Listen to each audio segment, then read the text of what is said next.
ठाकरे गटाचे आमदार रवींद्र वायकरांच्या घरावर ईडीची धाड पडली। सकाळी 8:30 वाजल्यापासून ईडी वायकरांच्या घरी दाखल झाली।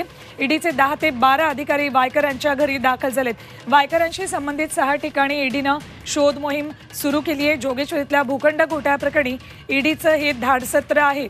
ठाकरे गटाचे आमदार रवींद्र वायकर यांच्या घरीही आता ईडीनं छापेमारी केलेली आहे। सकाळी 8:30च्या सुमाराला ईडीचे हे अधिकारी वायकरांच्या घरी दाखल झालेत। जवळपास 10 ते 12 अधिकारी वायकरांच्या घरी छापेमारी करतायत। वायकरांशी संबंधित 6 ठिकाणांवर ईडीनं ही शोध मोहीम सुरू केली आहे, छापेमारी केली आहे। जोगेश्वरीमधल्या भूखंड घोटाळ्याप्रकरणी वायकरांच्या घरी ईडीनं धाड टाकली आहे। वायकरांशी संबंधित 6 ठिकाणी ईडीनं शोध मोहीम सुरू केली आहे। कुठली 6 ठिकाणं आहेत, लवकरच त्याबाबतचे अपडेट्सही मिळतील। थेट जाऊयात आमचे प्रतिनिधी मनोज कुलकर्णी यांच्याकडे।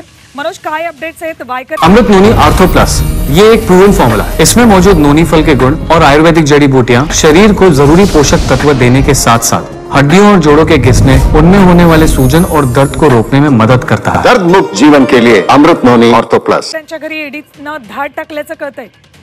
अगदी बरोबर आहे। रवींद्र वायकर हे ठाकरे गटाचे आमदार आहेत आणि जोगेश्वरी येथील जो भूखंड होता त्या संदर्भात भारतीय जनता पार्टीचे नेते किरीट सोमय्या यांनी वारंवार तक्रार केली होती आणि त्याच अनुषंगाने मुंबई पोलिसांच्या ईओडब्ल्यू शाखेने सुद्धा चौकशी केली होती। ईडीकडे सुद्धा चौकशी झाली होती आणि त्याच अनुषंगाने आज ईडीचे सकाळी काही अधिकारी आलेले आहेत आणि या संदर्भात त्याच्याकडे चौकशी करत असल्याचं पाहायला मिळते आहे।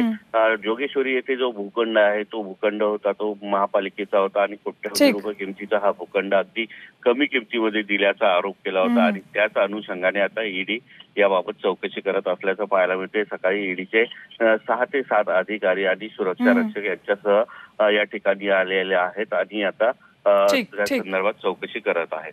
ठीक, धन्यवाद मनोज या संपूर्ण माहितीसाठी।